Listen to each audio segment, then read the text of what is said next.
Well, good evening, everybody, and welcome to our weekly Unplugged live stream where some DIY solar enthusiasts try and share whatever knowledge that we think we might have to try to help folks out, get their systems going, or fix any problems that you might have. Now, as you may have noticed right now, we are missing somebody. And at the moment, Average Joe is dealing with some plumbing problems at home. So we'll hold out and see if he'll be able to jump in at some point, but we're not going to hold back because we've got Eric with East Texas Homestead with us as well. Eric, thanks for joining tonight. Thanks for uh, I I Absolutely. I don't know if I should say letting me host.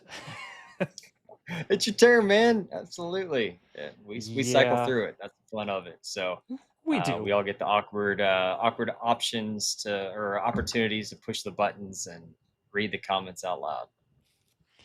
So we'll be going through tonight just like normal. We will be trying to take any questions you guys might have. If you have questions, if you could do me a favor, because it makes them easier to find, put a little cue at the beginning of your question, and then that'll help us find it, bring it up on screen so we can get going. But right off the bat, I want to say good evening to Color Maker, Eric Pierce, Retro Z Machine, Joe, Jim? Oh, Rodney. Rodney's jumping on in for at least a little bit while he's working.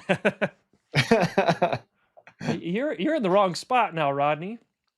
Good evening, off-grid wannabe, Bebop, Doug, and there's Lithium Solar. Ooh, that might be a good one to get on the live stream sometime. So again, good evening, everybody. Thanks for joining us. I know Eric, I think Eric did this last time, but uh, if you could let us know where you're joining from, because I know we've got some folks even across the pond that might be joining us. Mhm. We try to do this, what, weekly at 8 o'clock Eastern time, run for about an hour. So let's see if I can find any questions here. If you're not familiar with Eric's channel, I do have his handle at the bottom of the little lower thirds underneath his image. Um, I'll also go ahead and post a link to his channel in the stream so that you guys can jump on over there if you're not familiar with his channel. Thanks, Adam. And when I did that, it changed all my scrolling. That's a bummer. Yeah, man. I tell you what, guys. If y'all have never been on the controlling side of a live stream, it is hectic. I mean, there are 500 things going on all at once, and it's so much easier on my end just to sit over here and just maybe talk a couple times every few minutes, and um, but yeah, that's it. While he's doing that, let's see. Mike is coming in from Colorado. Um, the old traveler. Good evening. Um, I don't even know where that is or how to say it. Where you're coming in from? Okay. Let's see. I'm gonna pass things back over to Adam because you've got something on screen, but it's so blurry I can't actually read it. So yeah, there we go. Is that better? It's still just blocks for me, little Huh. pixels. Okay, Yeah. so Doug Burton Exile says after adding my second XW Pro. Oh, Rodney, thanks for the super chat. Throw me off. So after adding my second XW Pro, I have been examining my 4-year-old DC bus bars, wiring fuses, DC breakers, etc. What have you all been doing to upgrade and ensure the safety of the DC side? Man, I have not had to really update anything other than keep adding batteries. So at the moment, I've used the same bus bar that's been in my cabinet, and then I've got one wall mount here, and then I'm actually going to be picking up two more of them, which I'm really excited about on Tuesday. So I'm going to be doing another huge build. Just plug that real quick. So stay tuned to that. If you're into 12,000 and 6,000 XPs um, with the wall mount batteries, be sure to jump onto my channel and subscribe so you don't miss some of these videos coming up. But back to the question, I haven't had to deal with this. Adam, how about you? Honestly, from my standpoint, I'm tearing things off the wall so often that I'm kind of having to change things on the fly no matter what. Because each inverter you look at has different requirements. I think my Victron system's the only thing that I haven't messed with. And just over time, I'm more looking at how do I make it look nicer? How do I clean up all those extra DC wires? So I've been toying around with even buying one of those Vivor boxes and mounting my bus bars inside there to try and just give it a nice, clean, industrial kind of look. The XW Pro's oh, that's not Schneider, is it?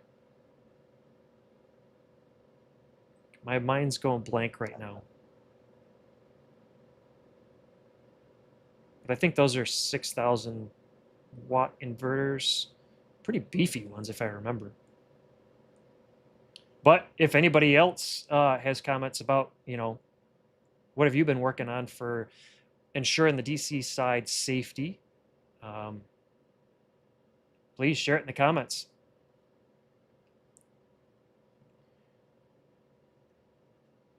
Ypsilanti, ye old traveler. Is that the one you didn't want to try and pronounce? Yeah, I think so. Yeah, that's in my neck of the woods. Okay. Yeah, I had no idea. Welcome. Coast Australia, Canada, Florida. Are we streaming from Adam's AOL account or did he upgrade? Nah, it's still dial up. It's his Juno account, y'all. I had one of those. I think, yeah. Yeah, it's the first time I ever got online. Really, I think I just sent emails because that was what was free, if I remember. All right, Antonio's got a question. Can the JK BMS communicate with EG4 inverter?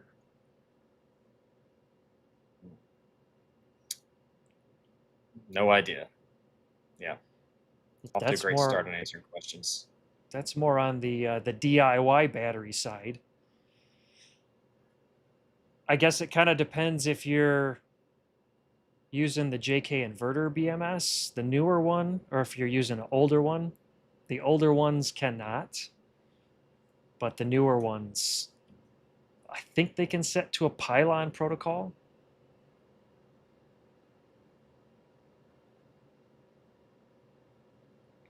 Just scrolling through the comments here. We've got some comments of people commenting on what they've done for their DC systems.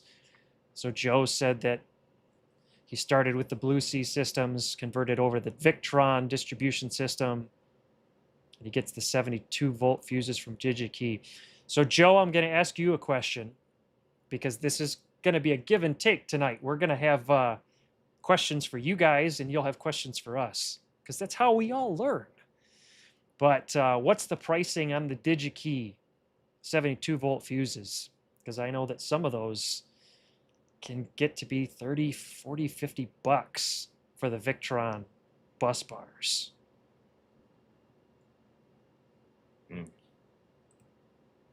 Yield Traveler said batteries all in a box with conduit connecting to the DC disconnect.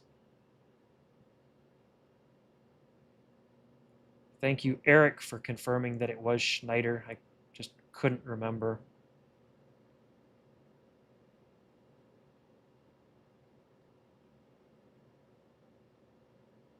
Okay, so this might be why Doug was asking the question.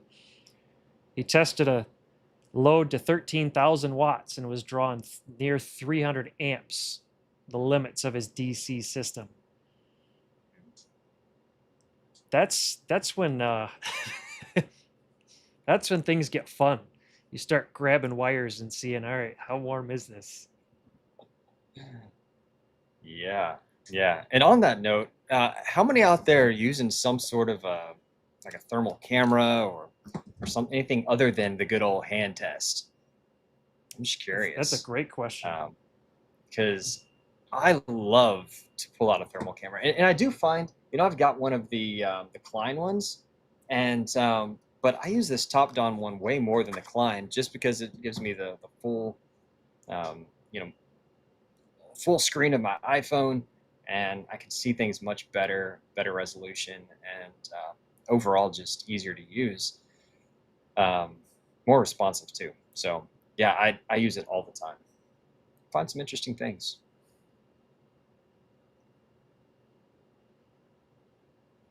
Yeah, I found even recently that I've been taking that thermal camera around to the house and looking at, where's cold Yeah, spots and warm spots in the house. yeah, yeah. What's really great is actually find pipes in the walls. Like I'm going, I know when I routed the water pipes through the walls, I put them somewhere, but I can't remember exactly where it was. So you just turn on your hot water and then run it up there, or throw your thermal camera up, and you can see those hot water pipes going through the drywall really well. It's Hmm. great.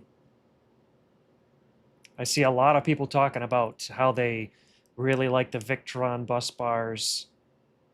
Mm. Let's see here.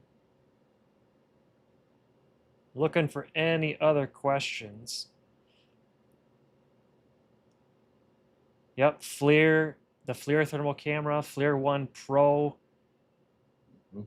I got one of the old original FLIRs when they first came out with the thermal camera that was like the size of your phone. It was like almost a whole extra case that went on top Oh of your yeah, phone. It worked, but it was expensive.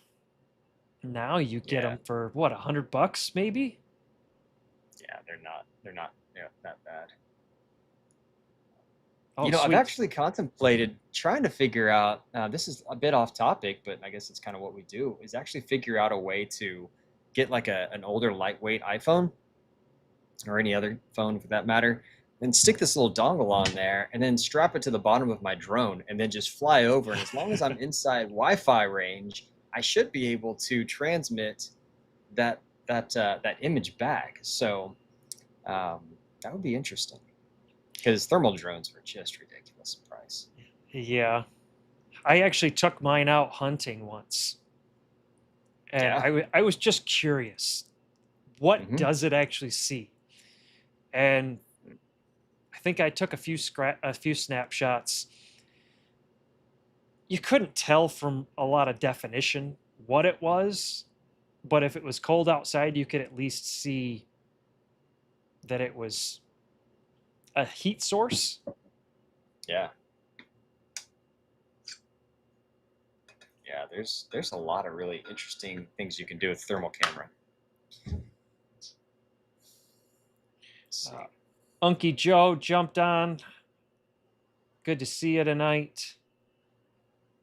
Joe said that $9 to $12 on those DigiKey fuses. So that's really Oh, it's not bad. something I might have to look into, because that's like a third of the price of what I've had to buy them for.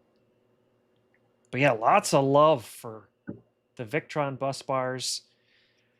I Mm. think Gavin pointed out to me the Overkill Solar bus bars as well. I Hmm. think they're 1,000 amp bus bar, but they almost look like they're 3D printed Hmm. uh, enclosures with a piece of plexiglass on top. I think you've got 8 studs on them as opposed to just the 4 of the Victron. So that might be another option for you. see Antonio's asking about the Pace BMS with the EG4. I think a lot of these DIY BMSs are all going to end up being a pylon protocol that might be able to communicate. The other option I guess you could have is using Solar Assistant, connect Solar Assistant to the inverter for your inverter statistics, and then your BMS to Solar Assistant for your battery statistics.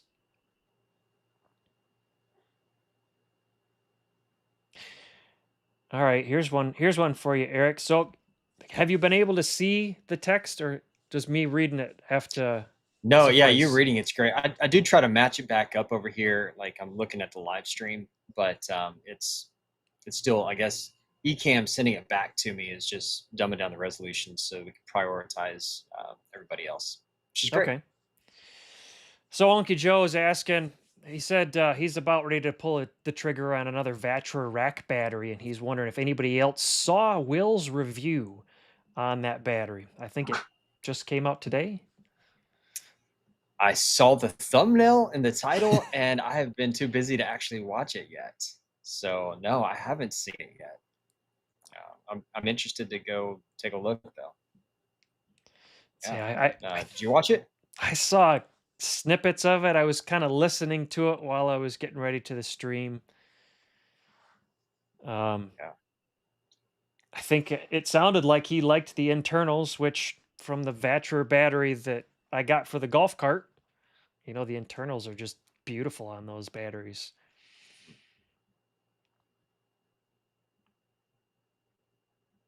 Mm-hmm.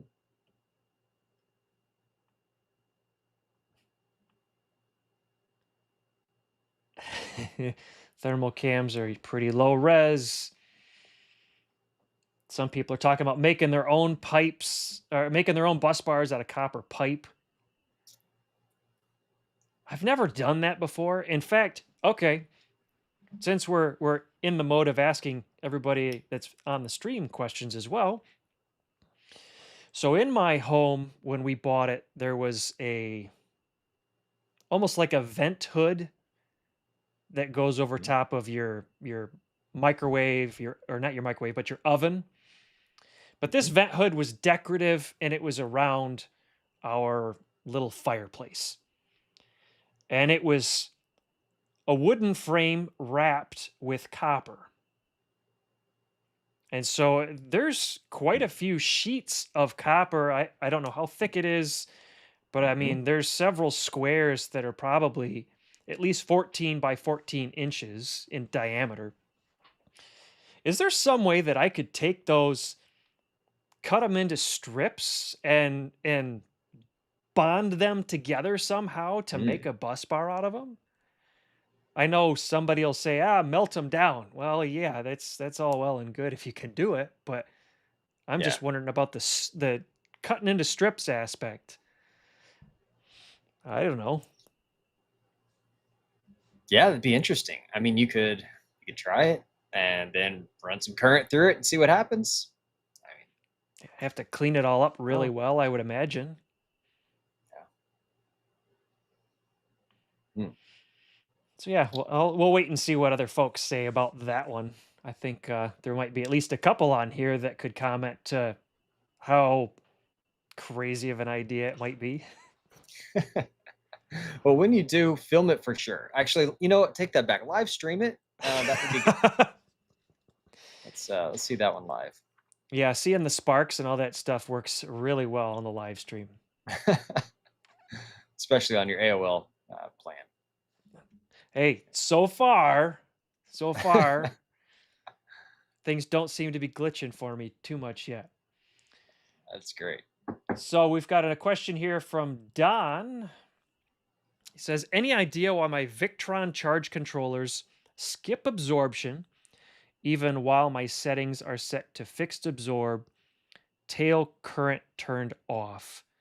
These are connected to a servo and two Victron Multi Plus 2 inverters.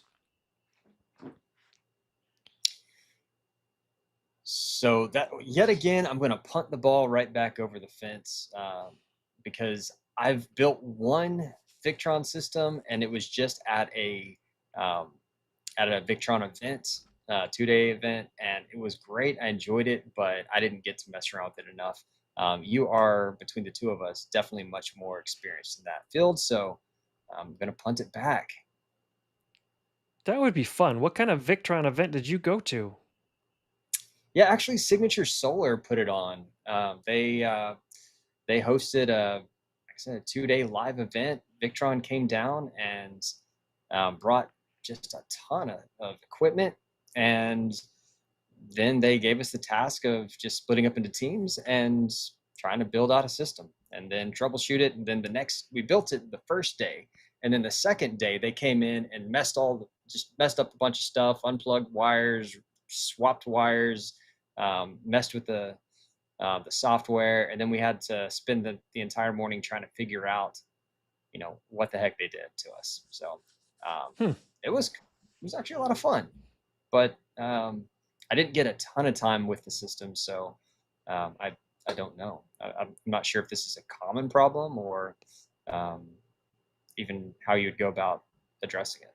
So Well, speaking of Signature Solar, if you guys are looking for anything from Signature Solar, I'm going to drop Eric's affiliate link down into the chat as well. So you guys can thank you.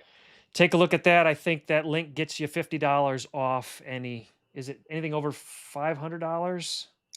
That's right. Yeah, if you spend over 500, it'll automatically apply. There's no coupon codes at this point. I'm sure most of y'all know that, but at this point, you just click on it. Now, after 7 days of having it in your cart, if you're anything like me, you need to come back and then click on the link again if you want to go ahead and get that discount. And of course, that would help me out a lot. So appreciate it. And thanks, Adam, for dropping that in there.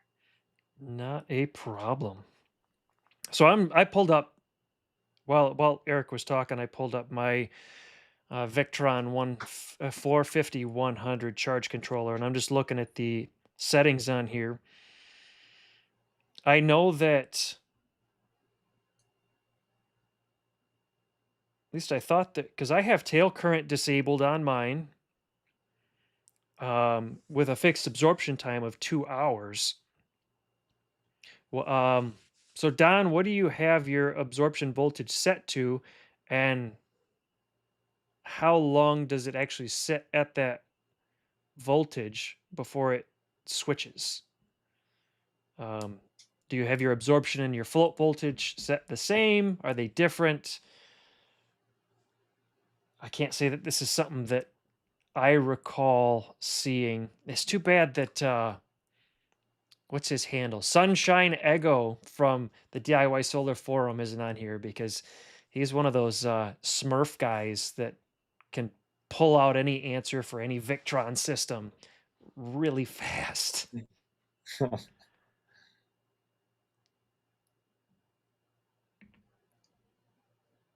Let's see here.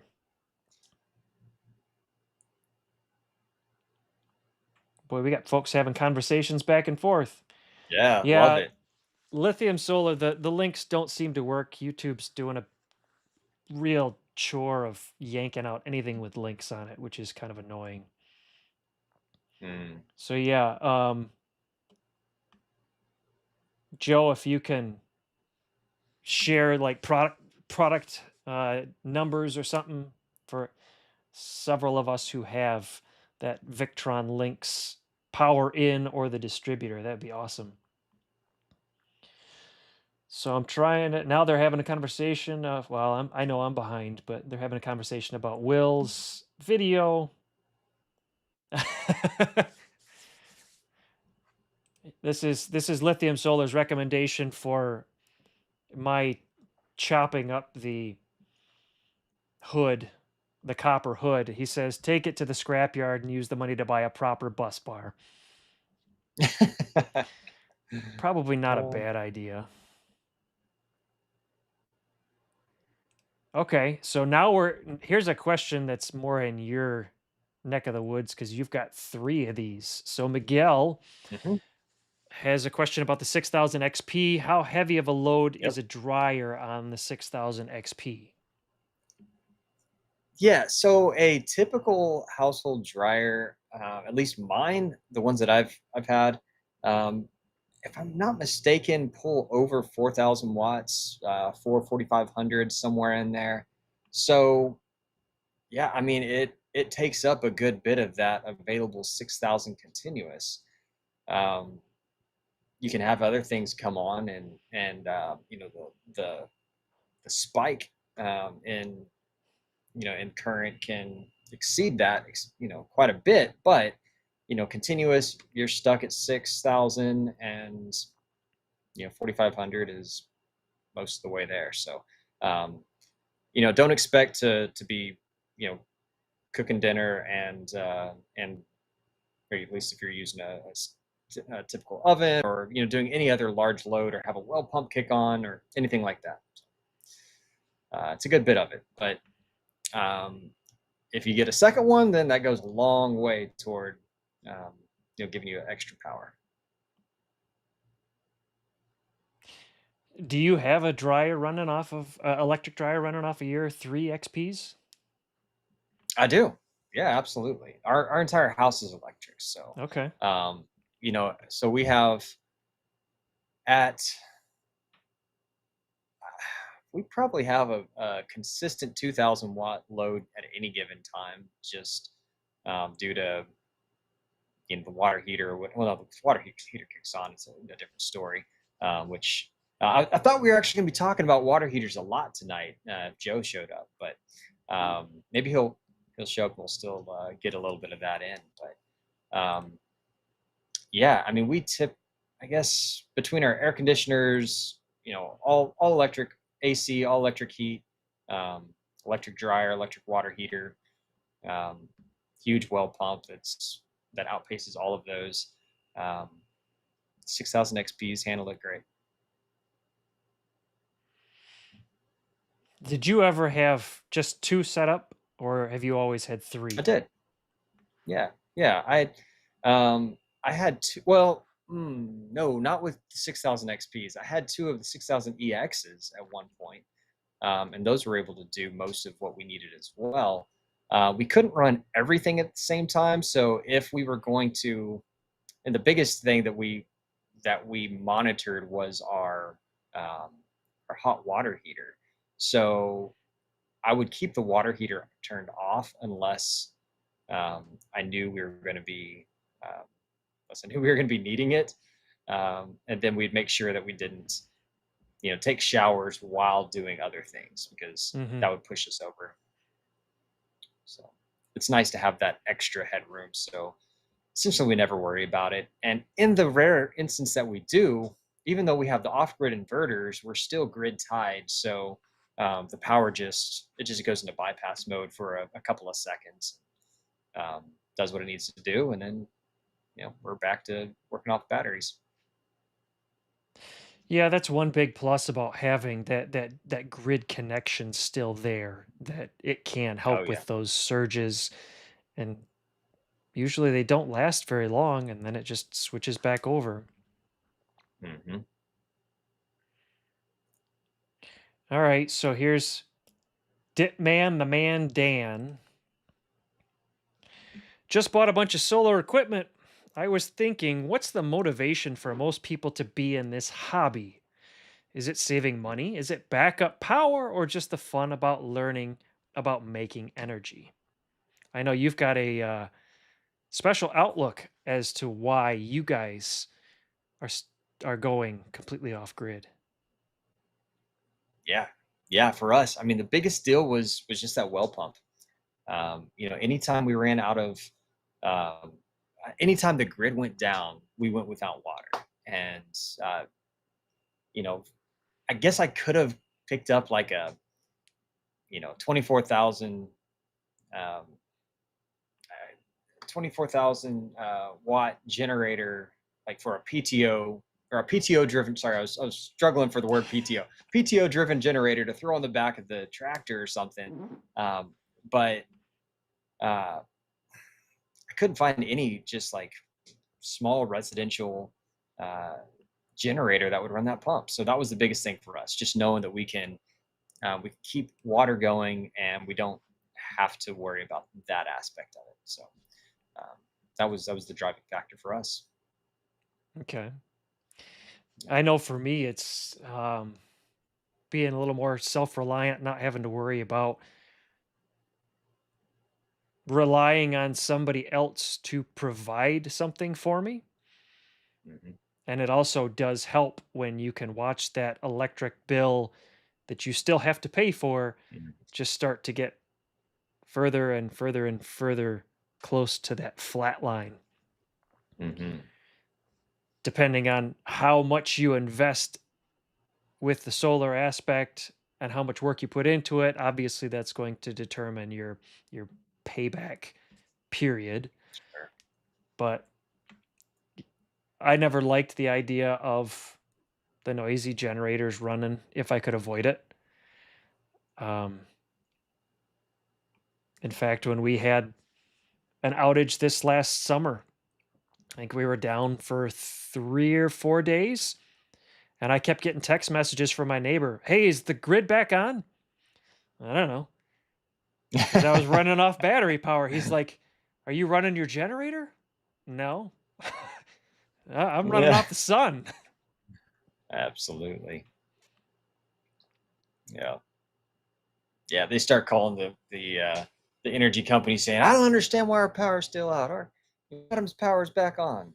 No, Yeah, shh, don't do it's that. not. So just skipping through the chat here. Let's see. Having power when the grid drops, but the tech is fun. Emergency power when the storm takes out the grid. Emergency backup power. Somebody, Mike says that his goal is so that he can live because he Mm, doesn't have grid where he's at. yeah. Jim said he got solar because he couldn't get grid at his place. It's Mhm. I'm hearing more and more of people buying these properties that it's 20, 30, $40,000 to get the grid in. So from that standpoint, why would you do that and then still have to pay a monthly fee Yeah, if you that's could insane. design your own system and take care of it yourself? Well, some people do feel like the grid is their safety blanket. I've talked to people uh, in real life who have said, "I know it would be cheaper for me to build out this system than it is for me to run, the power all the way back in the property where I need it to be, from the utility company. But I need to have that safety net of having the grid there."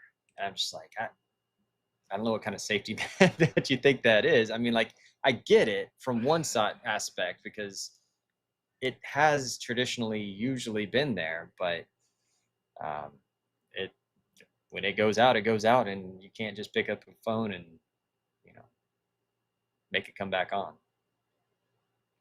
Yeah, I mean, you think about it, the infrastructure that we're running off of is old. Real old. And so you get that. I mean, until they went through my area within the past few years and even cleared a bunch of trees, anytime you would almost have a sunny day, some limb would fall off. And it didn't have to be a windy day, just a sunny day. Something would fall on the lines and then everything would go out. And you kind of expect the grid to go out when it's nasty outside, but not when it's nice outside. Right?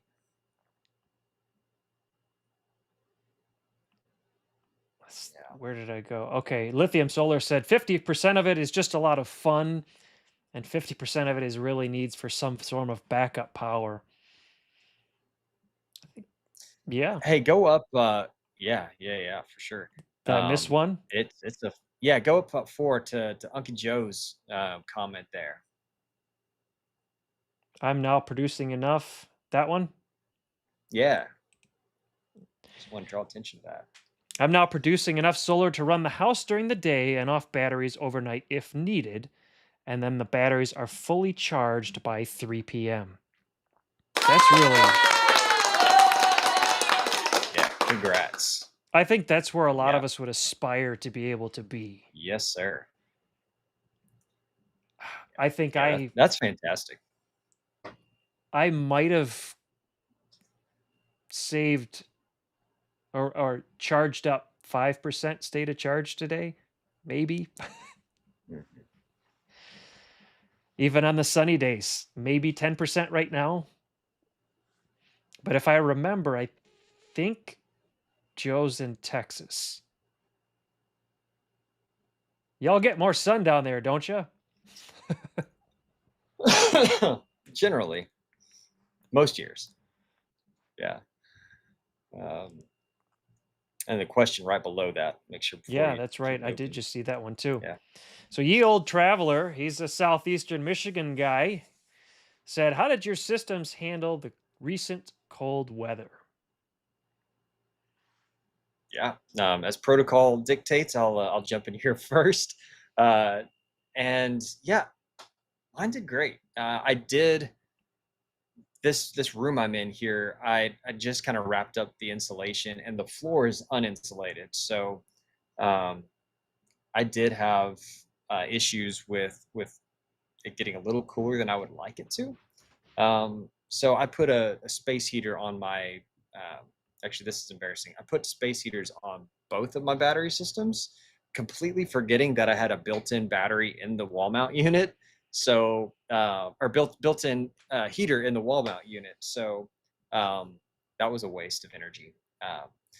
But the other one, I ran it just a little bit just to take the edge off because I could see the temperature with thermal gun once again. Um, and saw that it was just dropping a little colder than here than I wanted it to. So, but other than that, Hmm. I had no hiccups. Everything ran as if it. I mean, actually, I think I kind of liked it. Um, at least I'm maybe personifying, putting that on them just a bit, but um, fine. I didn't have any issues. How about you? Well, most of my stuff down here is in a cinder block box that really stays 65 to 70 degrees year round. Plus, during the Mm. winter time, I've got my outdoor wood boiler water lines that run through this room. So they kind of Oh well, radiate heat out. nice. Um, if I have to do a video on the Victron system for any length of time, you'll probably see me wiping, sweat off of my brow because it gets toasty underneath those lines. But I guess, how did yours handle, ye old traveler? Because you're right in my Yeah. neck of the woods. So how did it go for you? I saw Mike G's on here. Good evening, Mike. He said that the reason he went solar is all about freedom and self-reliance. Mike's got Mhm. one of those high voltage systems, one of those big things. I think he's got a. Yeah. I would love to get a shipping container dropped someplace and just move all my solar stuff into one of those. I just need space. Yeah. More space and more batteries, more And more panels. solar panels. And then the Yeah. cycle continues. uh, I will say, from my standpoint, since February 1st hit, I'm getting a whole lot more solar on my panels now, which is yeah. nice to see. Mhm. All right, here's a question from Jim. Where does a poor old man find 6 gauge wire for cheap?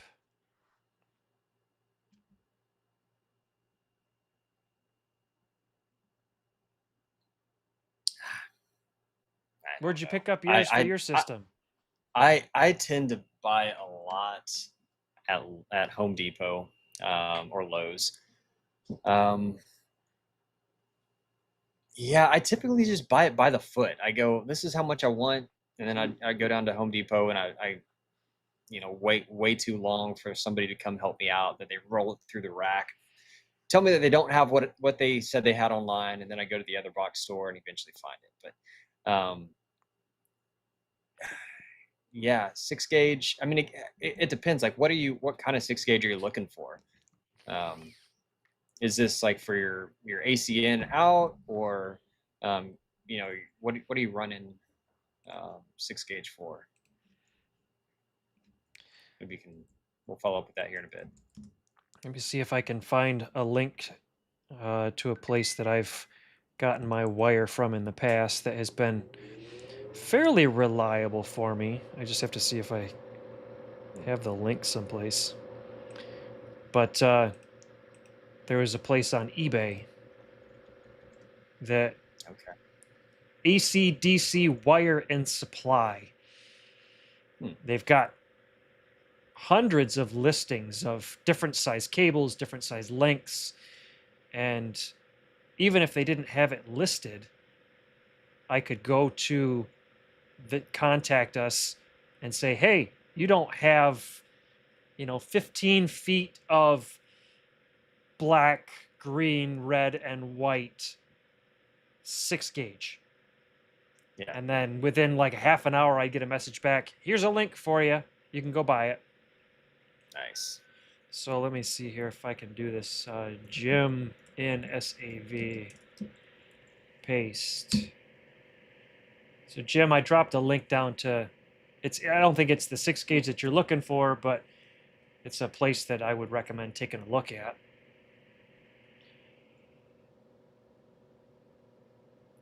Now I From the lost my container spot to in the my chat. house. Yeah, yeah, yeah. I'm resisting scrolling, so I've got two of them, so I can see what's coming in brand new, and then go back.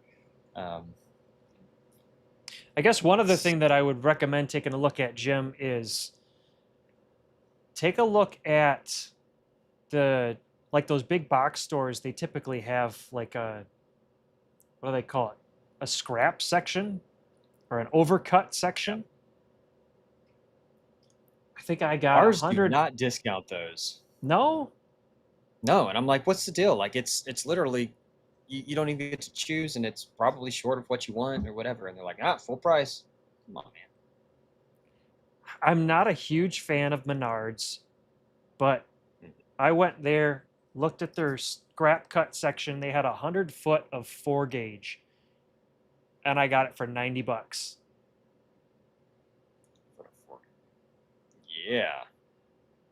So Damn. I jumped on that one, Heck and I've been yeah. using 4 gauge for just about everything. Yeah, that price. Shoot. And is that just like THHN? Yep. Just the yeah, okay. Okay. Nice. Let's see here. Just Mhm. trying to catch back up on some of these comments. Seeing a lot of folks. We got 42 people watching the stream. We've got 21 likes on the stream so far. Off grid wannabe says I could run off grid if I used a different heat source. That's the wannabe part, I guess. Don't want a different heat source. Well, I No, guess I what's the hear heat that. source? Yeah, yeah. I'm guessing electric heat, Yeah. but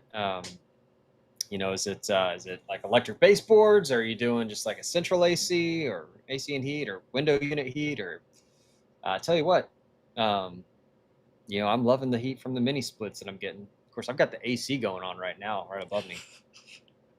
Gosh, this is a weird February. Can't believe you've got the AC going. Yeah, since I insulated this room, it becomes a sweat box. Unky Joe says he tells me just to build a shed out back. I've toyed around with it. Even something like what Rodney did with the drop shed that's pre-built. Um, it's just space, finding space, and then having to relocate and run 2-inch plus conduit from that place to the house. Yeah, And even Mike's saying shipping containers $3,500 to $4,000 delivered. That's not bad, but it's just space again. yeah, yeah.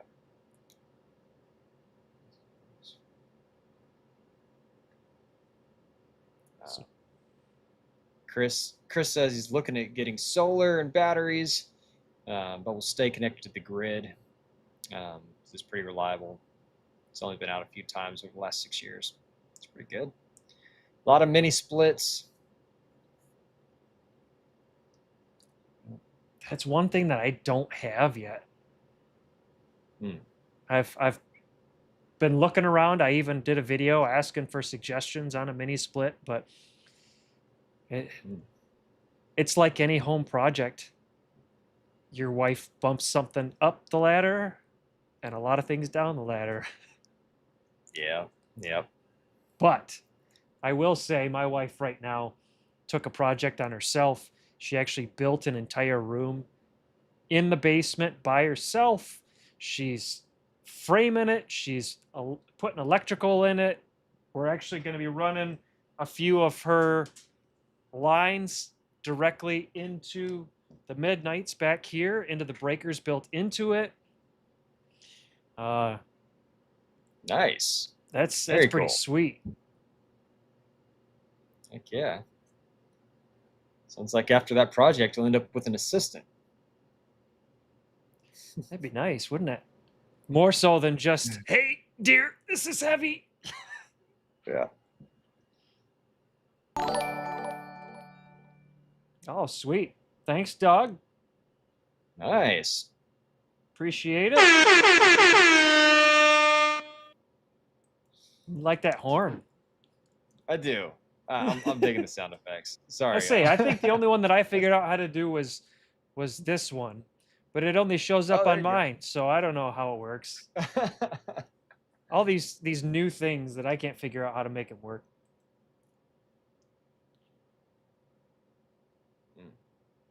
All right, so since it's been brought up multiple times in the chat already, what do you guys use for mini splits?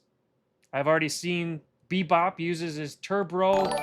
I think that, oh, thanks, Unky Joe. Appreciate it. But what do you guys use? I know Rodney has the Turbo. I think we saw Bebop has the Turbo. Eric, what do you have? Because I know you have at least one. You did a video on it recently. Have one at the moment. Yeah. So I have the EG4 24K BTU. They're big boy, the hybrid that allows you to connect solar to it as well. So that takes a huge load off your batteries and solar, so your main system. But there's pros and cons to it, and I don't necessarily recommend it all the time for everyone. So at least the hybrid option.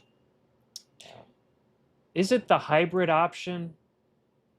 And I haven't looked at these, but isn't the hybrid option like the only way you can get the larger EG4 unit? Yeah, I think the 24K is only in the hybrid, and maybe even the 12 as well. I can't remember, or maybe the 12 is the one that has the option to go with the hybrid or just the standard AC option, which does have a significantly higher SEER rating. So you get better efficiency out of just the AC only version, which is why I say it's not necessarily the best option. But I see the AC, or I see the hybrid, which, just in case I wasn't clear, that allows you to run off AC or DC, or a combination of the two.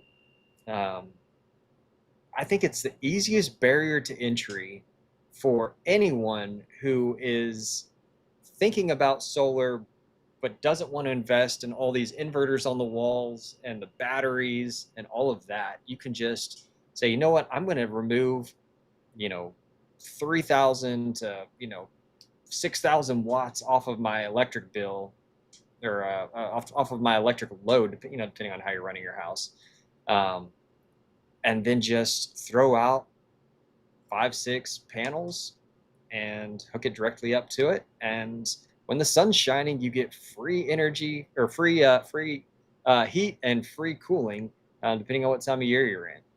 And I just think that is the easiest way to get into it. So, um, yeah, that's what are your thoughts on that? I don't have one. Yeah. Yeah.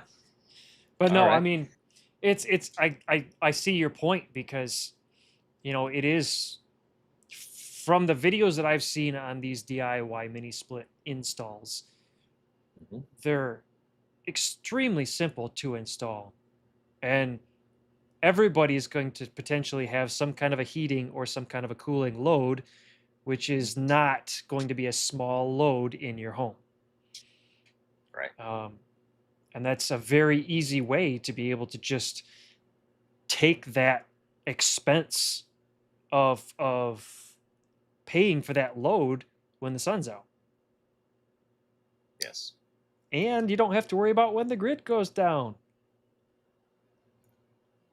That is nice. The biggest downside is if you're planning on having, all these inverters and you have space on your MPPTs, and for those who haven't been around the space a long time, that's just the thing that turns the solar panel into usable energy for the battery or the inverter.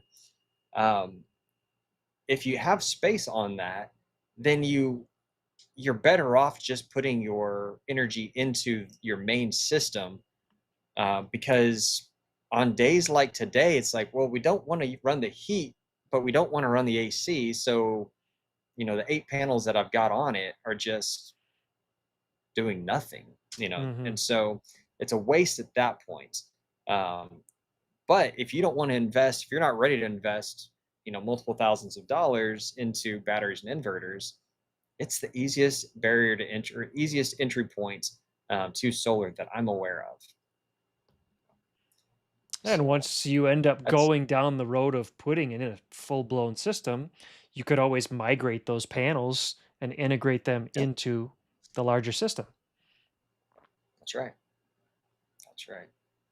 So I'm going to scrolling drop a, through, a link in there if anybody is interested. Just direct link to the different options that they have. yeah, that'd If be you're good with awesome. that. So let's see, I see several EG4s, several Turbros, a Senville, Pioneer, Fujitsu, and Toshiba. Some more EG4s, a Denali from Menards. Guess I didn't even realize that Menards sold that kind of stuff. Joe has a portable AC heat pump. It's not a mini split. Hmm. Hmm. 12K from Soleus Air.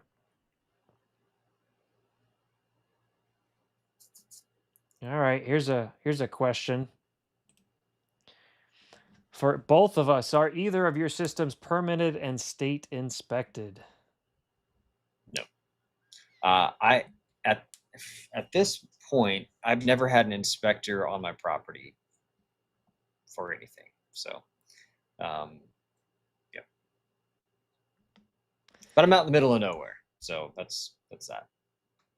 Yeah, mine's not inspected, but I minimize as much connection to the grid as possible, preventing anything going back. And even though I don't have it inspected, I try to design my system or build it out in a way that it still follows NEC code as much as I possibly can, with as much as my limited understanding can go that way. Right. Well, and I take that back. Actually, just Tuesday, I had an inspector out here to look at it. So I should have remembered that. But it was not like an official thing, right? It was, hey, would you mind coming and looking at my system and just giving me some pointers to say, this needs to change, that needs to change. So there were only a couple of minor issues.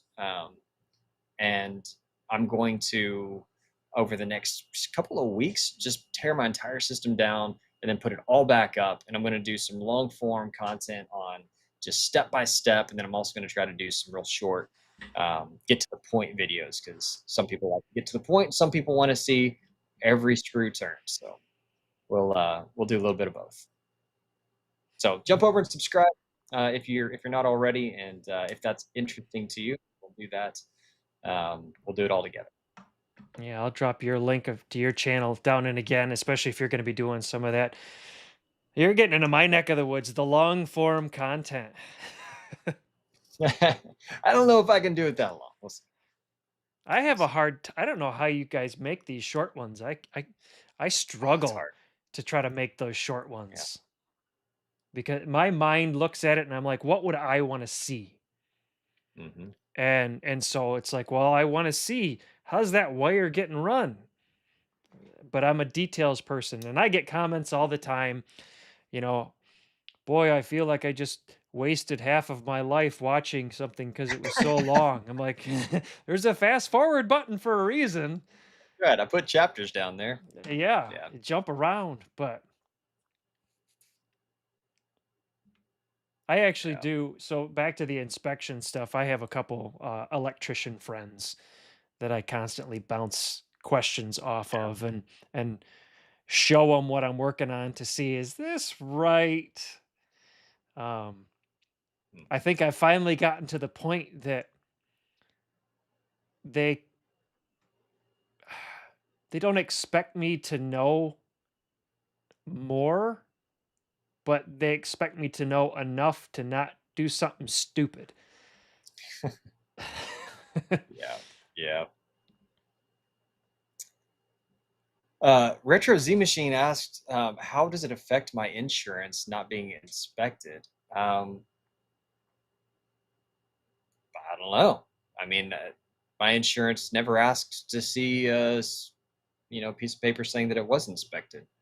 Is that a common thing? They wanted me to take a picture of the front and the back of the house. That was it. Hmm. Um, yeah, I think that was it. Actually, you know what? I think the insurance did send someone out who walked out and looked at the house at one point. Um, that was it. Because I didn't have a rail, I think, on the back steps, and so they're like, you got to fix that first. So I just put a rail up, just a couple of 2x6s, and Sure. temporarily, and send them a picture, and they said, okay, here's your insurance. Uh, That's one nice thing about living out in the middle of nowhere. yeah, so we got intended it to be. That's right. Yeah, some of the folks in the chat are talking about NEC code, and there's quite a few references out there that you can find. You can find Hmm. videos from Mike Holt on YouTube. Looks like I've never heard of Ryan Jackson, but that's another option. There's electricians. Is it electrician you or for you on YouTube that they walk through a lot of that kind of stuff too. Hmm. I actually found I don't have the link readily available, but um, like an online edition of the NEC code for my specific state, for my specific year, and it's got little chapters on the side, so I can jump back and forth between each section to see, you Nice. know, what does it say about Yeah. whatever. Yeah, and I definitely do. Like, I want to make sure everybody knows, like, I don't just like slap stuff around, on the walls without, trying to pay attention to the codes and stuff. Like, I do want to build it to code. About the only thing, well, there's two issues that I've run into right now, and one is just proximity to a window, which, okay, and then um, another thing is I'm utilizing. Um, uh, I can't remember. It just went out of my brain all of a sudden. The type of wire that's not supposed to be, you know, attached to a wall. It's made to be drug around on the floor and kicked and stomped on and oil poured on it. So, um, you put it on the wall and it's not safe. So, um, according to the code. So that's where I'm at on that. And then I'm going to put a raceway up. I've liked keeping it open for demonstration purposes, but I'm going to go ahead and put everything into a big raceway, or use conduit. So That's where Okay. we're at on that. So I do search the web. I go check out the NEC code, and I do want to make sure that I'm doing things safe and appropriate, and that's where we're at. The I do NEC want to code. say I do want to say thanks to Joe for that super chat. I did see it come across. He said, love those long form videos. He was able to manually charge his system and top it off before an ice storm, thanks to the little Victron tip Nice. that I put out there. All right. But looking at my clock, we are at 9 o'clock. Um, so Time goes fast. it goes real fast. Um, I hope this has been helpful for you guys. I mean, it's fun for us, and we can still learn stuff from you guys as well. So before we sign off, I'm gonna let Eric take it for a minute. I'll put his links down in the chat again. So if you guys aren't familiar with his channel, or if you're looking for stuff for Signature Solar, you can jump on over to his links. So Eric, I'll hand it over to you for. I appreciate that, Adam. Yeah. So, if you aren't familiar with the stuff that I do, East Texas Homestead, um, and I started off doing a lot of just like permaculture videos and like gardening and stuff like that. I love propane heat, and so I've got a ton of propane related videos um, because I just like it. It's a great source of heat, and it's reliable. So I've spent a lot of time working on stuff like that. Put out a video the other day about a hot tub. I've got like a 20-something-year-old hot tub that I'm rebuilding, and that's fun. And for a few $100, I get to enjoy what would otherwise cost multiple thousands of dollars. So just overall DIY stuff. Um, I just love tinkering, love building, love my family, love the Father up above. Man, I Mm. just want to have a good time, and I guess one of the things that I always close out all my videos with is just encouraging. My goal is to encourage people to live faithfully and prepare thoroughly for good times or bad, and that's what I try to do, right? Because whatever we do, um, if it's not working towards helping us right now and also in the future, then what are we doing? So Yep. um, that's pretty much it. If you're into that sort of thing, head on over and subscribe. Like I said, lots of new content coming soon. I am doubling down in 2025 and going pretty much full time into this YouTube content creation stuff. So I'm excited about that, and that's where we're at. So, Adam, thanks for hosting tonight, and we will be back at it, and you'll close out as well. But we'll be back at it next Thursday at 7 Central. Um, yeah, 7 Central, 8 Eastern. We usually just say 8 Eastern, but I'm stuck on the Central stuff. And we'll do it again. And love seeing all you guys, man. So many familiar names coming up in the chat all over the place. Y'all are awesome, and y'all are really what makes what we're doing here tonight worth it. So I appreciate that. I'm guessing Rodney, he's gone in the chat, but I'm guessing he'll be back next week. And Adam, will you be here next week? Lord willing. Yeah, that's right. And I believe Rodney is hosting. So be sure, if you don't know Rodney Hunt, and who doesn't, then I'm guessing a link in the chat. Go with Rodney Hunt and subscribe, because we're going to be doing this on his channel next week. All right, that's it. Thanks a lot, Adam. Take it away. Thanks a lot, Eric.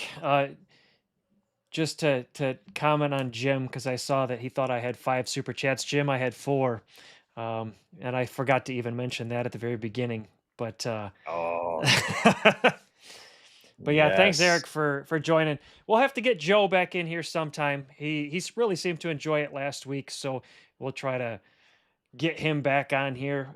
We might even try to get 4 people on at some point in time, because there's a handful of folks that might be fun to Be wrangle fun. into this as well. So I'll Fun. just pretty much say ditto to everything Eric said.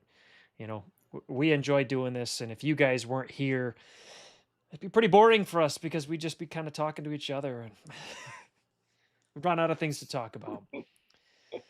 So, yep, same It'd be time weird next doing it live week.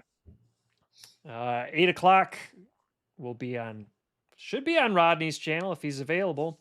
Otherwise, we'll flip a coin, but we'll get that Yeah. information out to you guys. So, with that, I'm gonna let you guys go. Y'all stay safe, stay warm, and we'll catch up with you later.